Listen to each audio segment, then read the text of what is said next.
আচ্ছা, আপনারা কি জামায়াতে ইসলামের পিতৃ পরিচয় জানেন? যদি না জানেন জামায়াতে ইসলামের পিতৃ পরিচয়, তাহলে আমার কাছ থেকে জেনে নেন, ঠিক আছে?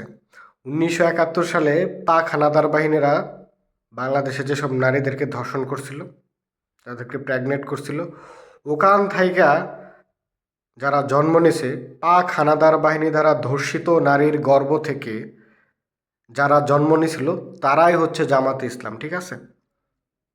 যার ফলে এই জামাতিদের পাকিস্তানের প্রতি তাদের প্রেম। কেন?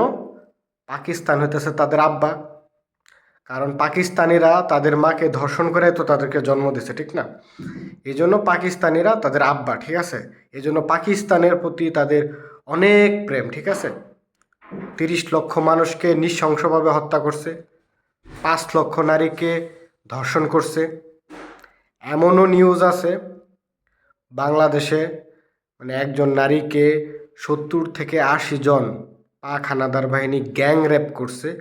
তার ভেজাইনা বন্দুকের নলা দিয়া মানে খুঁড়ায় খুঁড়ায় স্তন ছিঁড়া ফেলাইছে কামড় দিয়ে, এভাবে হত্যা করছে নৃশংস নির্যাতন করে, ঠিক আছে? বহু বুদ্ধিজীবীদেরকে হত্যা করছে, বাংলাদেশকে দিনের পর দিন শোষণ করছে, অর্থনৈতিকভাবে নিপীড়ন চালাইছে এই পাকিস্তান। পাকিস্তান বাংলাদেশে যা ক্ষতি করছে তা এখনও পুষাইতে 200 বছর লাগবে, ঠিক আছে? আপনারা ভারত বিদ্বেষ দেখাইতেছেন। ভারত যদি না থাকতো বাংলাদেশ কখনো 1971 সালে স্বাধীন হইতো না, ঠিক আছে?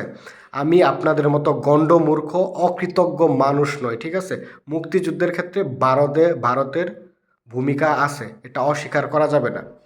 আপনিও অস্বীকার করতে পারেন, কারণ আপনার বাবা হচ্ছে পাকিস্তান, ঠিক আছে?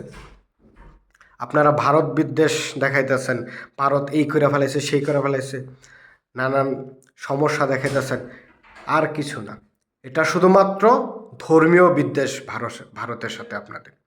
পাকিস্তান আপনাদেরকে অনেক হুগা মারছে, আপনার মা বোনদেরকে দর্শন করছে, আপনার ভাইদেরকে খুন করছে, তারপরেও পাকিস্তান ভালো। আমার জানা নাই পৃথিবীতে এরকম নির্বোধ জাতি, নির্লজ্জ জাতি আছে কিনা। ধরুন আপনার মা বোনকে কেউ ধর্ষণ করছে, আপনার ভাইকে কেউ খুন করছে, ওই ব্যক্তির প্রতি আপনার প্রেম জায়গা যাবে? মানে আপনি কতটা নির্লজ্জ বেহায়া, ঠিক আছে?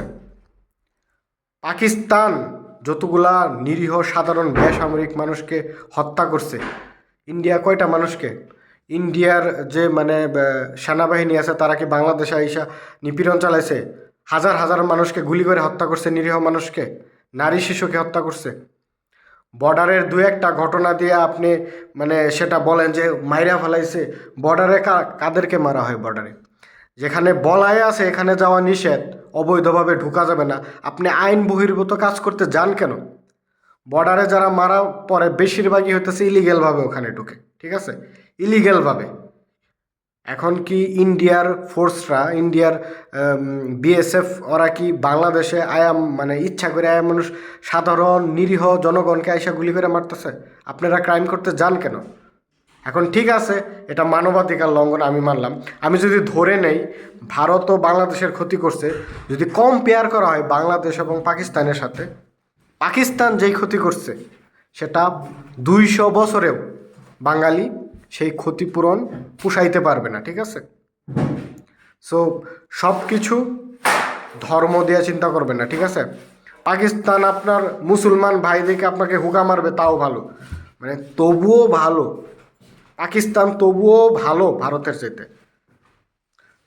ভারত নিয়ে মানে আপনারা যে ধরনের বিদ্বেষ পোষণ করেন, যেভাবে মিথ্যা প্রপাগান্ডা ছড়ান, বাঙালি অশিক্ষিত মূর্খ হয়ে বাংলাদেশের কিছু মৌলবাদী কাঠমোল্লা আছে, এরা ভাবে যে ওয়েস্ট বেঙ্গলটাই হইতেছে ভারত, ঠিক আছে? আপনি কেরালাতে যান, আরও ভারতের অনেক স্টেট আছে। আরে ভাই, বাংলাদেশকে নিয়ে ভাববে, বাংলাদেশের রাজনীতি নিয়ে ভাববে, ইলিশ মাছ নিয়ে ভাববে না। তারা অনেকে বাংলাদেশের নামই জানে না। আর ইলিশ মাছ খায় তো ওই যে কলকাতার কিছু মানুষ, ওয়েস্ট বেঙ্গলের বাঙালি মানুষরা ইলিশ খায়, ঠিক আছে? আর আপনারা ইলিশ দিবেন না, এতে তাদের বাল ছিড়ানি হয়ে গেছে।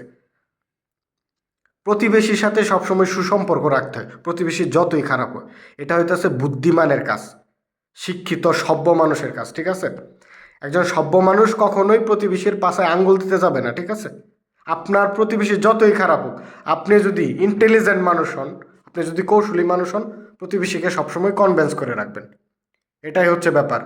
আমাদের বাংলাদেশের মানে সীমানার 3টা জায়গা জুড়ে ভারত, ঠিক আছে? আপনি ভারতকে তো অস্বীকার করতে পারবেন না, এত বড় একটা দেশ, এত জনসংখ্যা, মানে বাংলাদেশের সাথে কম্পেয়ার করলে আমি অবশ্যই আমার নিজের দেশকে ভালোবাসি, কিন্তু ভারত অনেক ব্যাপারে বাংলাদেশের চাইতে এগিয়ে আছে, সেগুলো তো অস্বীকার করতে পারবো না আমরা, ঠিক আছে? এখন আমরা কি মানে ঘৃণা দিয়া, মানে কি ঘৃণা তো আরও বাড়বে, ভারতের সাথে তো আমাদের কোনো সমস্যা নাই, তো কেন আমরা তাদের প্রতি সহনশীল হতে পারি না?